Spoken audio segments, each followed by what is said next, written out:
January 1944. The Pacific is restless tonight. Moonlight fractures across black water, trembling against the steel skin of a Japanese submarine slicing silently beneath the waves. Inside, the air is thick. Not just warm but spoiled.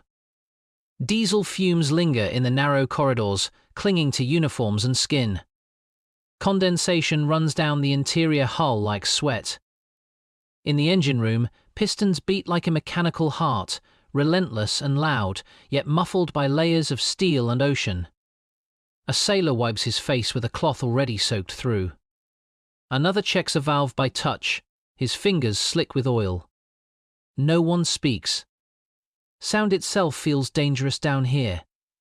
Somewhere in the forward compartments, dozens of tons of seawater press in from all sides. The ocean listens. The submarine does not breathe, it merely endures. Then, faintly, a new scent cuts through the heavy air. Sweet. Earthy. Wrong. Not fuel. Not oil. Something organic. Unfamiliar. It spreads quietly through the metal lungs of the boat. The kind of smell that does not belong at sea. Whatever it is, it should never have been here. And it will not leave quietly. By the time this submarine slips beneath the waves in early 1944, Japan's war in the Pacific has already begun to collapse under its own ambition.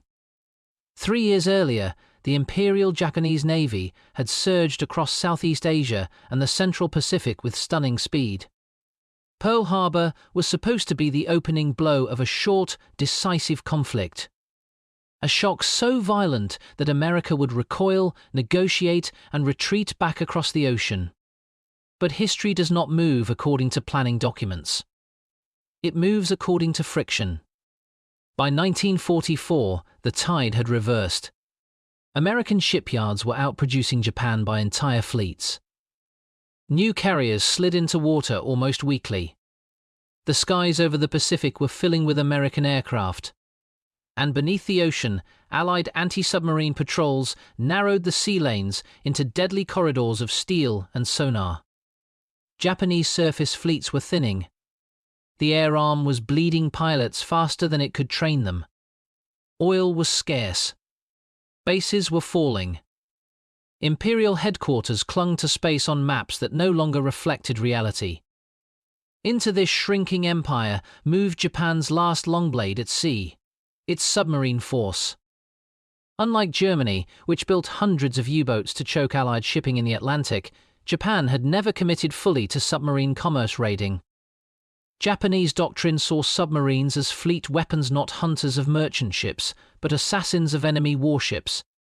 They were sent ahead of the main battle fleet to weaken adversaries before decisive confrontations between battleships and carriers. But the war did not deliver those clean engagements. American fleets refused to offer a single glorious duel. Instead, they advanced island by island, grinding forward with aircraft and submarines of their own. While German U-boats swarmed Allied convoys, Japanese submarines hunted warships that rarely appeared alone and almost never unguarded. The result was predictable. Japan's submarine arm was brave, technically competent but strategically wasted. Its long-range boats were sent on endurance patrols across thousands of miles of open ocean, often in isolation, with little chance of contact and even less chance of rescue. Each voyage was a one-way gamble against time, fuel, mechanical failure, and human endurance. The submarines themselves were among the largest of the war. Some could carry aircraft. Others could launch torpedoes from distances that rivaled destroyers. Their hulls were strong. Their engines powerful. Their crews trained to endure discomfort as a point of honor. But the design philosophy behind them reflected a deeper cultural truth about the Imperial Navy. Brilliance in strategy, discipline in training, and a dangerous indifference to sustainable living conditions. German U-boats were ugly but practical. American submarines emphasized habitability. Japanese boats emphasized reach and lethality. Comfort was considered spiritual weakness. Air circulation was poor. Insulation was minimal. Cooling systems were basic. Refrigeration was unreliable. Food spoiled early. Heat climbed fast. And yet patrols lengthened with every lost base. Boats that once returned home now had nowhere to dock. They were rerouted to harbors that barely existed. Jungle airstrips replaced naval yards. Mechanics were overworked. Spare parts were scavenged from wrecks. Patrol durations stretched from weeks into months. By late 1943, Japanese submarines were no longer offensive tools. They were supply ships, running food and medicine to starving garrisons, evacuating wounded from islands already written off, transporting gold, documents and officers before inevitable surrender. The submarine had become the Empire's desperate bloodstream. And when the bloodstream began to failure, the body followed. Crews were asked to tolerate more heat, more filth, more risk. They were told to improvise, to endure, to make do with what they had. And so they did. They modified ventilation with scrap, reinforced pipes with cloth, sealed leaks with wood, reduced rations to stretch patrols. Mistakes grew where maintenance failed. Tanks leaked. Electrical systems shorted. Batteries overheated. And fuel meant only for engines sometimes crept where it didn't belong. Under every patrol log is a second story never written. The quiet, personal struggle to keep a machine alive long after doctrine had abandoned it. The slow decay of steel under tropical oceans. The constant knowledge that rescue did not exist. That no flare would be seen. That no signal would be answered. Somewhere inside that reality, Japanese submarines kept sailing into dark water, not as weapons but as drifting coffins that had not yet closed their lids. And inside one of them, in 1944, a foolish solution would grow into a fatal one. Life inside a Japanese submarine was not lived, it was endured. From the moment a boat sealed its hatch and descended beneath the surface, the inside world became a mechanical womb. Loud, cramped, air-starved and unrelenting. Every surface sweated. Pipes dripped. Condensation pooled beneath machines that never slept. Men slept beside torpedoes because there was nowhere else to sleep. They brushed their teeth with seawater. They ate rice already sour by the second week. Their clothes never dried. Their skin blistered and peeled under artificial heat. Unlike the Atlantic, the Pacific did not forgive iron holes. Tropical waters turned a submarine into an oven. Temperatures regularly climbed above 35 degrees Celsius inside the hull, even while the exterior ocean remained deceptively cool. Ventilation systems were rudimentary, designed for speed and endurance, not comfort. Diesel engines devoured oxygen. Batteries off-gassed hydrogen. The smell of oil and human waste became permanent inhabitants. Men learned to breathe shallow to reduce headache. Learned to ignore nausea. Learned to sleep in shifts, in wet bunks filled by other bodies minutes earlier. Japanese submarine doctrine considered this suffering irrelevant. Sailors were told discomfort strengthened resolve. Endurance was not just expected, it was proof of spiritual worth. To complain was disgraceful. To report unsafe conditions was worse. There were no safety officers aboard Japanese submarines. There were commanders, engineers, ensigns, and beneath them, obedience. When equipment failed, the solution was rarely procedural. It was emotional. Work harder. Endure more. Believe stronger. Add another towel to a leak. Wrap another wire with cloth. Pray that tomorrow the sea would be calm. Machinery failures multiplied because maintenance was performed under conditions in which mistakes became inevitable. Repairs were attempted in sweat-soaked darkness, inches from moving engines. The smallest crack in a fuel line could become a flood of vapor in hours. Diesel fumes were heavier than air. They pooled in unseen corners. One loose coupling could poison an entire boat. Japanese diesel fuel during the later years of the war was of increasingly poor quality. Refined hastily. Transported under bombardment. Stored in tanks not designed for prolonged use. The result was leakage. Vaporization. Sludge buildup. Submarine crews became janitors to their own engines, endlessly mopping fuel films from steel floors to prevent catastrophic ignition. Fire at sea was the most feared enemy. A submarine could survive depth charges. It could outrun patrol planes. It could hide beneath thermoclines. But fire within its hull was death with no escape hatch. Flames needed oxygen and submarines were sealed systems full of it. A single spark in the wrong place could turn the boat into a floating grave in minutes. Precautions existed. Smoking was prohibited in most compartments. Electrical repairs were made carefully. But there were limits to control in a moving factory buried underwater. And as missions became longer, the line between safe and desperate grew thin. Food storage became a problem that engineering could not solve. Refrigeration units were small and unreliable. Meat spoiled early. Fresh vegetables lasted days at most. Rice drew insects. Mold crept across everything damp. And everything was damp.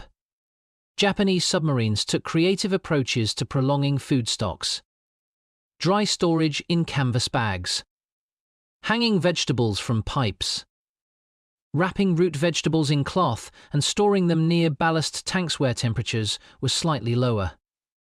Potatoes and onions were popular because they lasted. They did not require refrigeration. They were cheap. And they were believed strongly to absorb moisture and odors.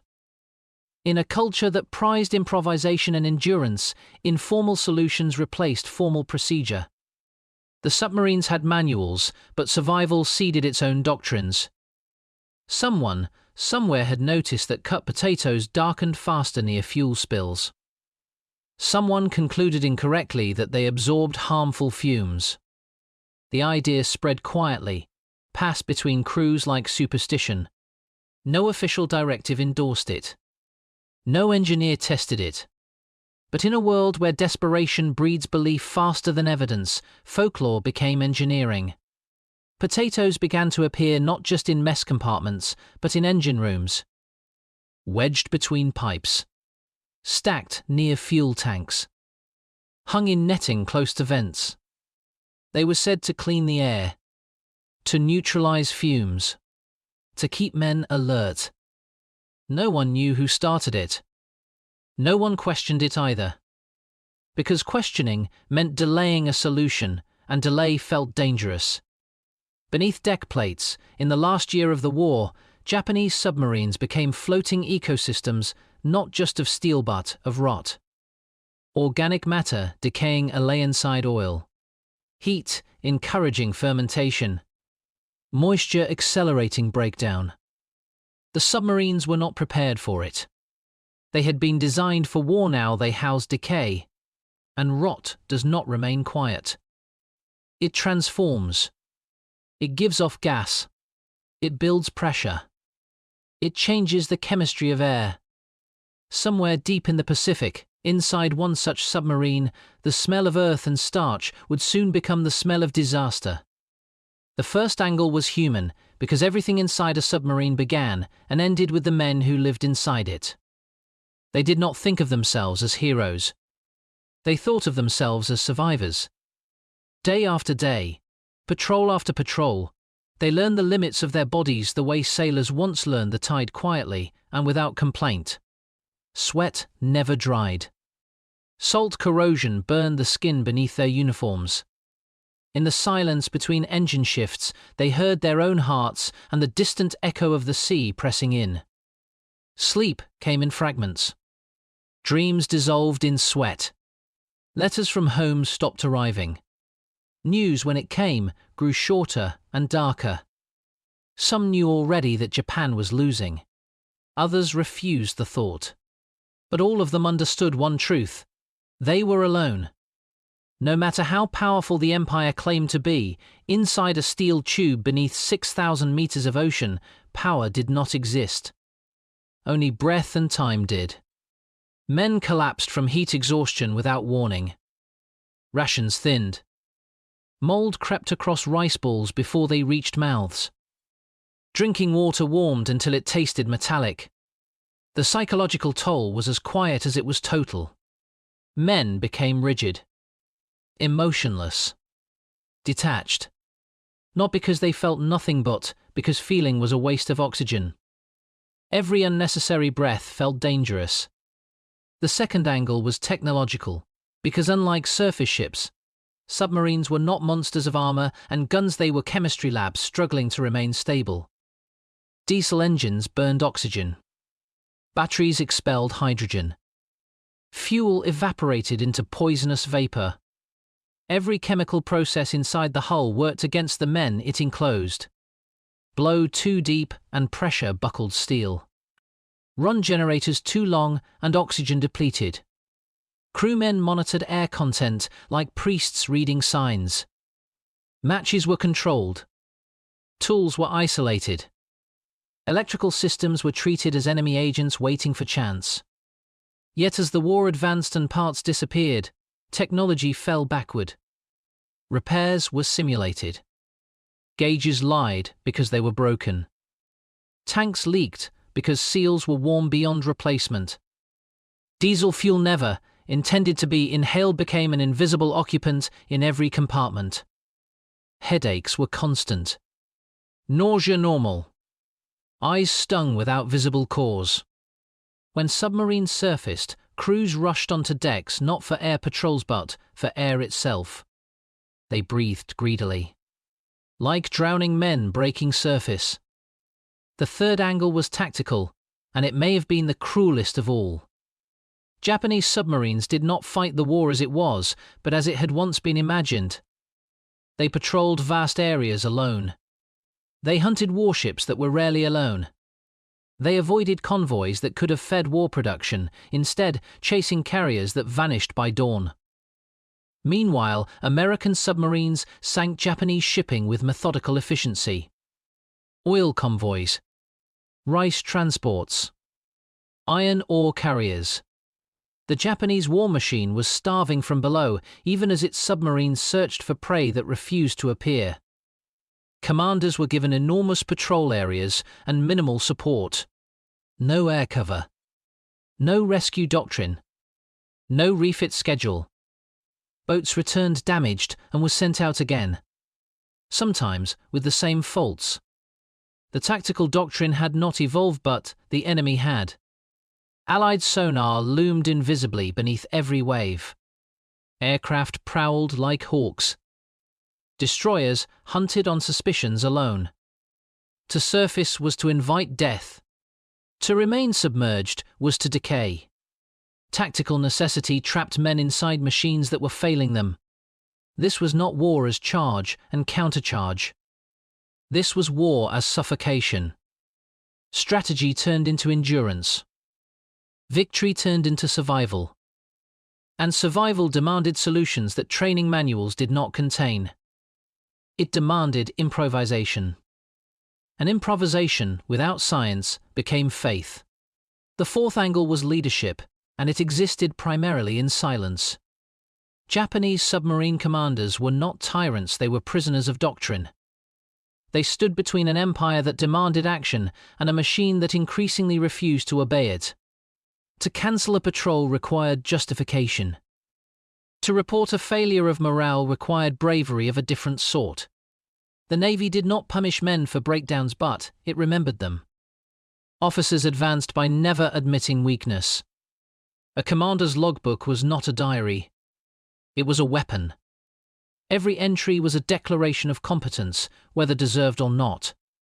When systems failed, they were described as functioning under limitation. When men weakened, they were described as fatigued but operational. Reality was softened. Dangerous conditions reverted to tolerable ones. The chain of command was vertical, not circular. Orders came down clean. problems traveled upward distorted or not at all. And so commanders learned to solve problems alone, without guidance, without engineering support, without permission.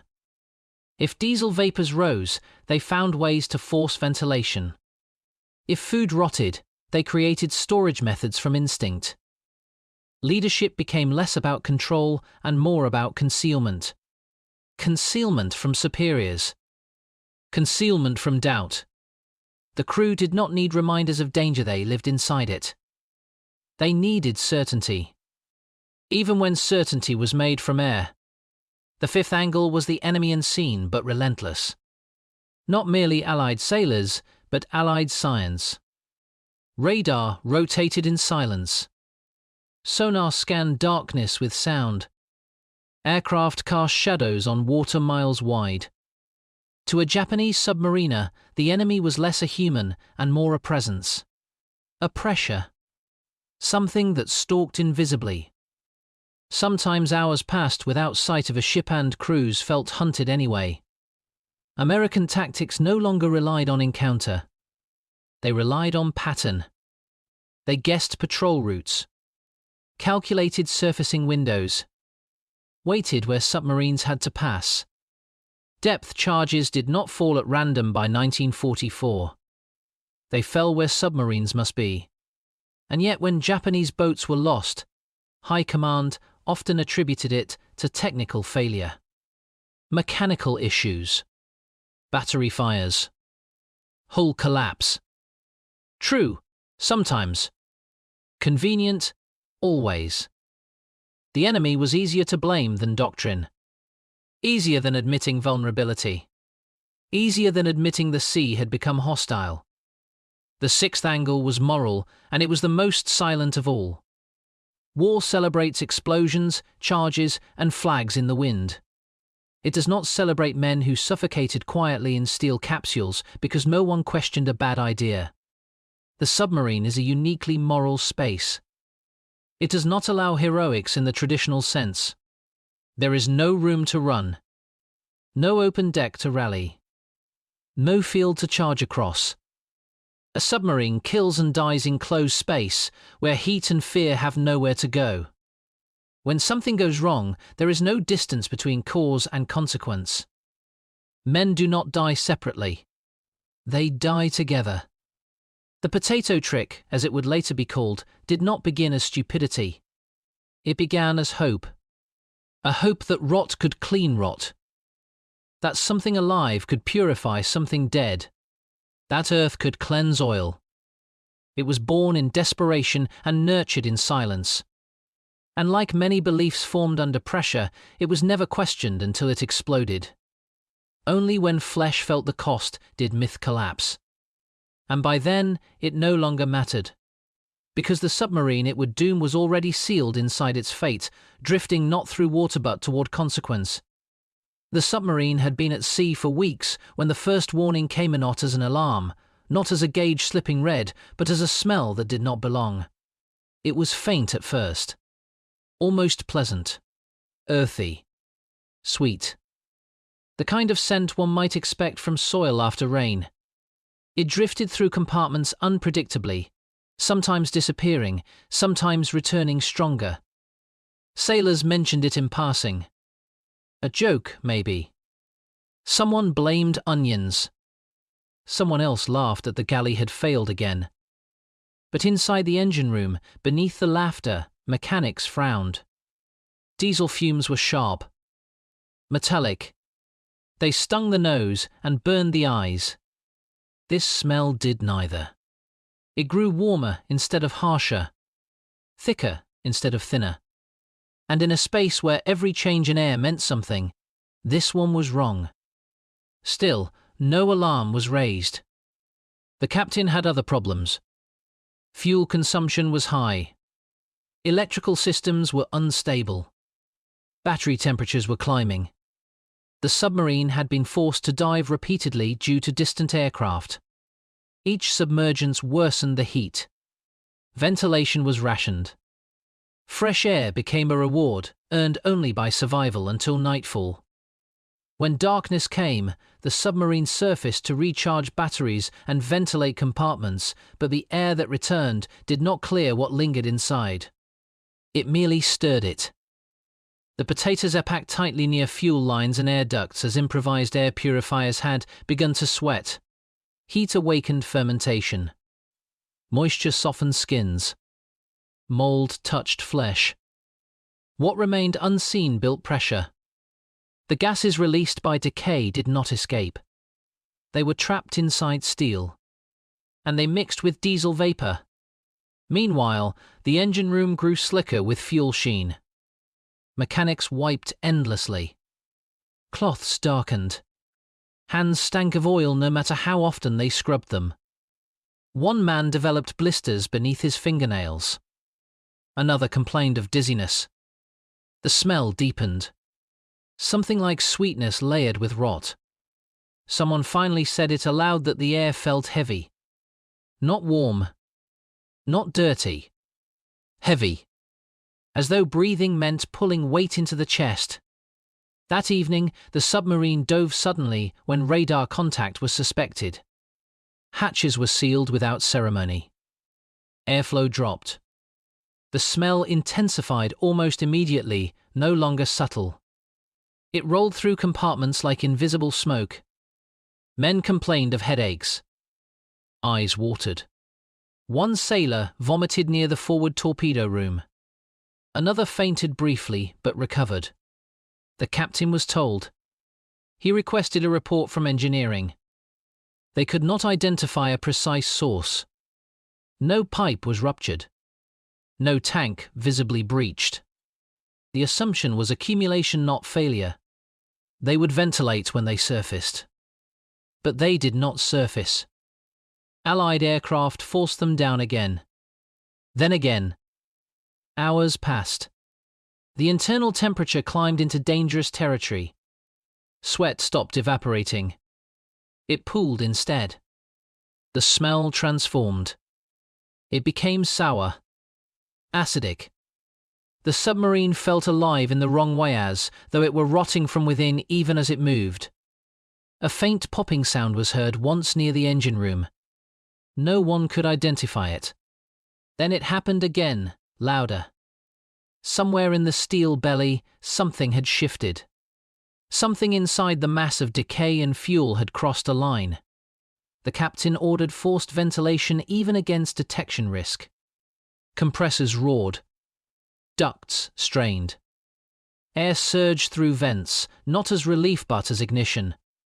And deep within the drowned cathedral of machinery, a pressure that had no place to go finally found one. What followed was not a single explosion, but a breath of fire. A low, violent concussion rolled through the submarine, not tearing it open, not shattering steel but snapping reality in half. In the engine room, a flash ignited along a line of vapor invisible moments before. One instant there was heat. The next, there was flame inside air itself. The blast threw men against bulkheads with enough force to fracture bone. Lamps shattered. Wires sparked. Fire bloomed where oxygen lived. It was not dramatic in the way naval explosions were described in training manuals. It was worse. It was internal. Trapped. The kind of explosion that steals pressure instead of releasing it. Water did not rush in. Fire spread outward like a living thing chewing on metal. Diesel vapor-fed the blaze as if the submarine itself were exhaling fuel. The potatoes softened by rot and heat did not absorb anything. They fermented. They decayed. They released gas. And when that gas met fuel vapor and spark, the result was an instant storm in steel. Men screamed once. Then they stopped. Not because they were dead but because the air itself had turned hostile. Oxygen vanished as flame consumed it. Smoke thickened. Not black and theatrical, but pale and stinging, layered with chemical bitterness. Fire suppression systems existed. They were insufficient. Crewmen tried to deploy extinguishers, but heat scattered efforts. In the confusion, someone fell through an open hatch. Someone else clawed at a door sealed by temperature-induced warping. The captain ordered an emergency surface. Ballast tanks were blown. The submarine forced itself upward blindly. But fire had already stolen control. Power systems failed. Elevation planes froze. The boat rose unevenly, angled not by command but by physics. On the surface, fresh air should have saved them. Instead, it fed the blaze. When hatches were cracked, oxygen surged inward and flames lunged outward. The night air itself caught fire at the lip of the hull. A sailor was consumed silently by a backdraft. Another was thrown into the sea by concussive heat alone. The submarine rolled slightly as systems collapsed. What water entered did not extinguish the fire. It turned to steam. Pressure warped bulkheads. Paint bubbled. Electrical panels blackened like paper. A final explosion, smaller but decisive, ruptured the fuel line properly. This time, there was no ambiguity. The engine room was erased. Control vanished with it. Fire climbed. Smoke filled every remaining space. Men fled forward where no safety existed. Some jumped. Others could not. And beneath their feet, the submarine began to tilt with the resignation of gravity, reclaiming what it had lent. Those on deck did not look back for long.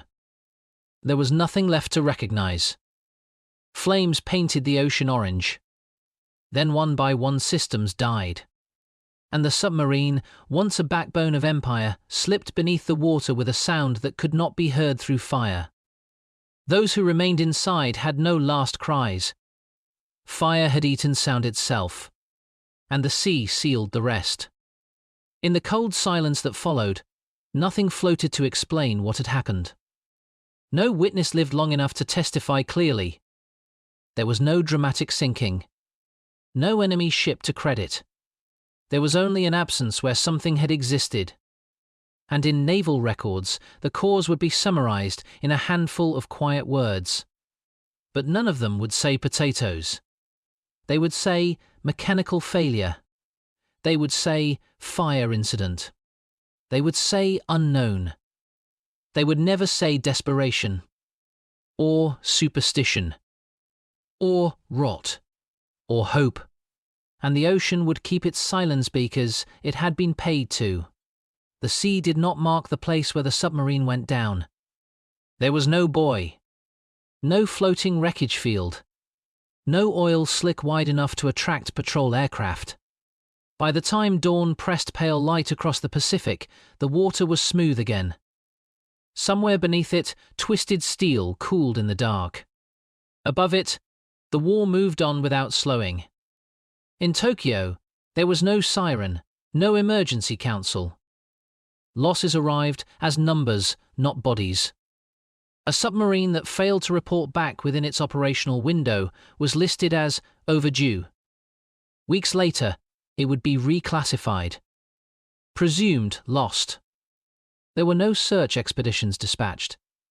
No destroyer flotillas sent to investigate. In 1944, Japan did not search for missing submarines. It could not spare the fuel. It could not spare the ships. And it could not afford the truth. Families were informed by letter. Sparse. Respectful. Vague. Your son was lost in the performance of his duty. No location was given. No details were offered.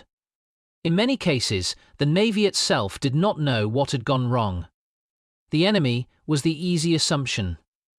Official reports favored it. A sinking caused by Allied action preserved the illusion of honor.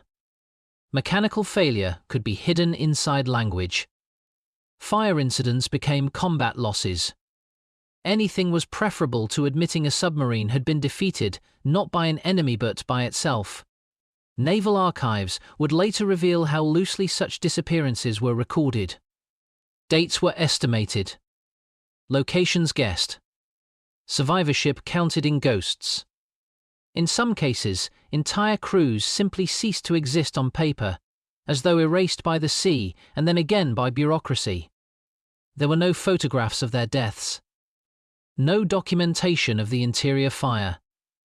No testimony to confirm whether any sailor survived long enough to escape. Only one certainty remained: the submarine did not fall in battle. No wreck bore the scars of depth charges. No reports from Allied forces indicated engagement in that area at that time. The silence of enemy records was louder than any report.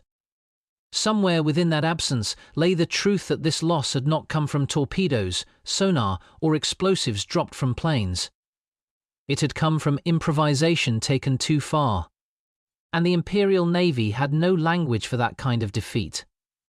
Privately, engineers studying the disappearance noticed similarities in pattern to earlier accidents. Fires. Electrical failure. Loss of communication followed by sudden silence. And very quietly internal memos circulated about organic matter on board submarines. About fermentation. About gas formation under heat. About climate effects in sealed systems. There was no mention of potatoes in these documents. Only improper storage of perishable food near critical systems. The truth was not denied. It was sanitized.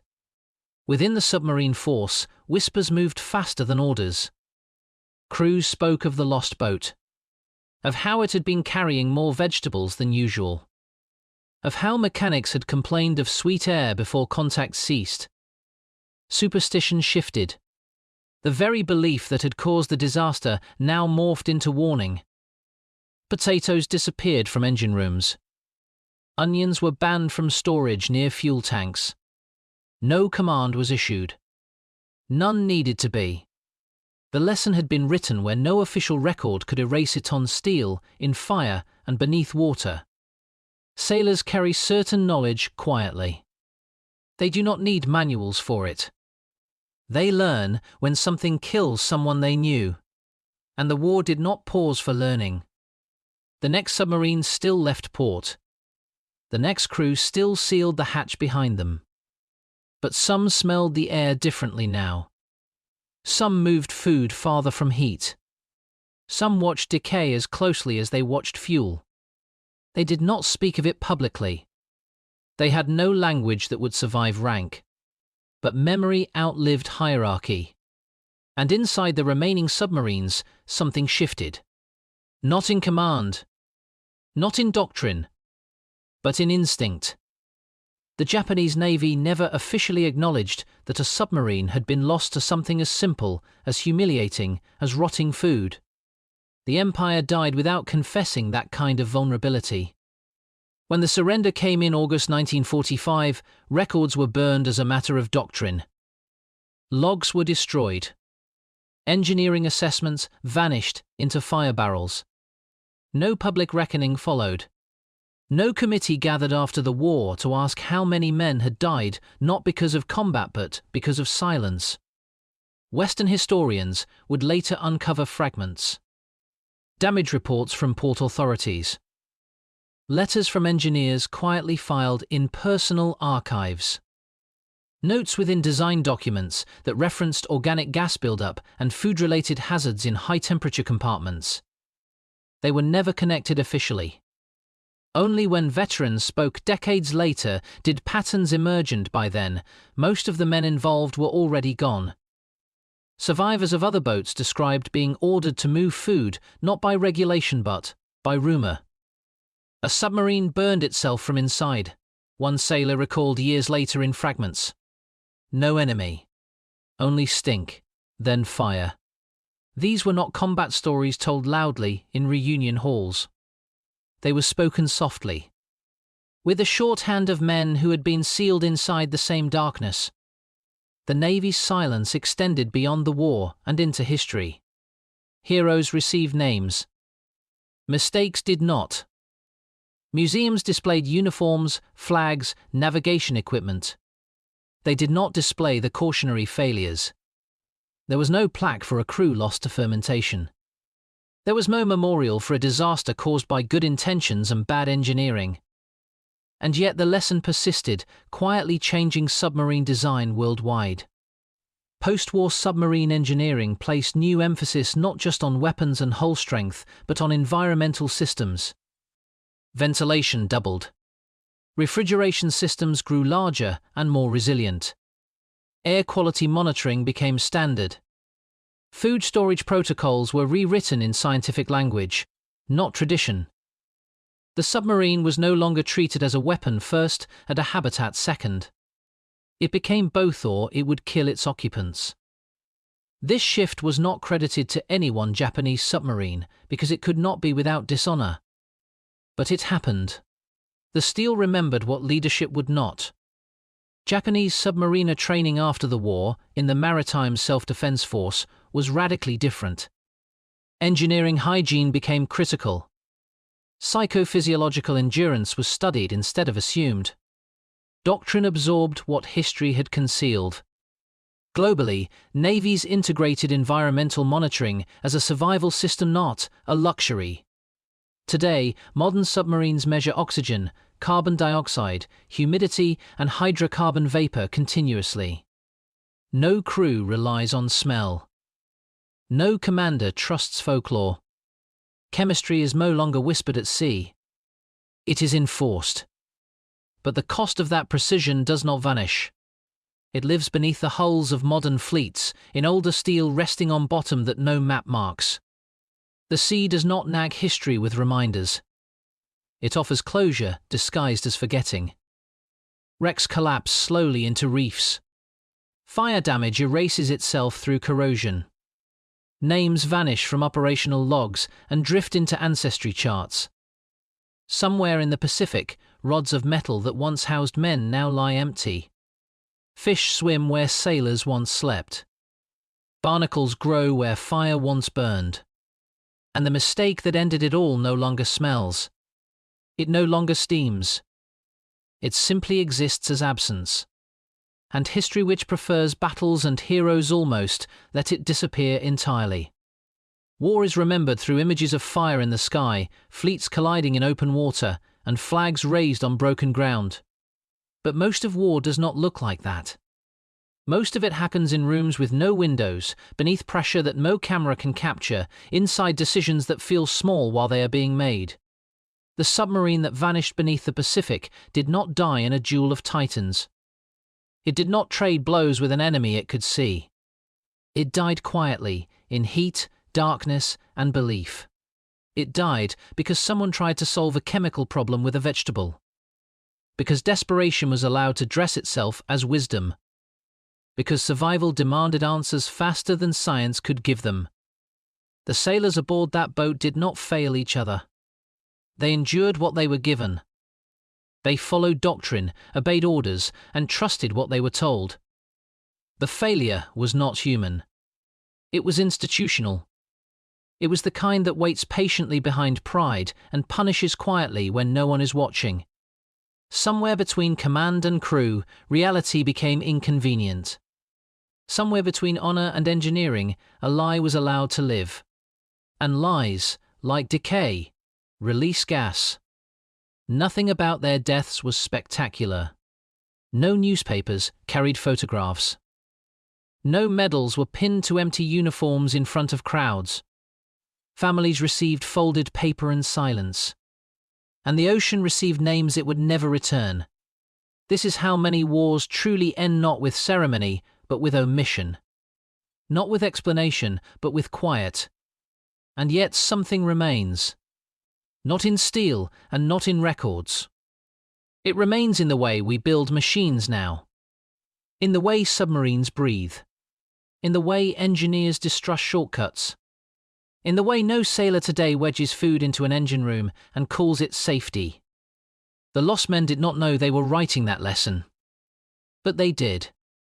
The sea does not care how battles are fought. It accepts genius and stupidity alike. It buries both without judgment.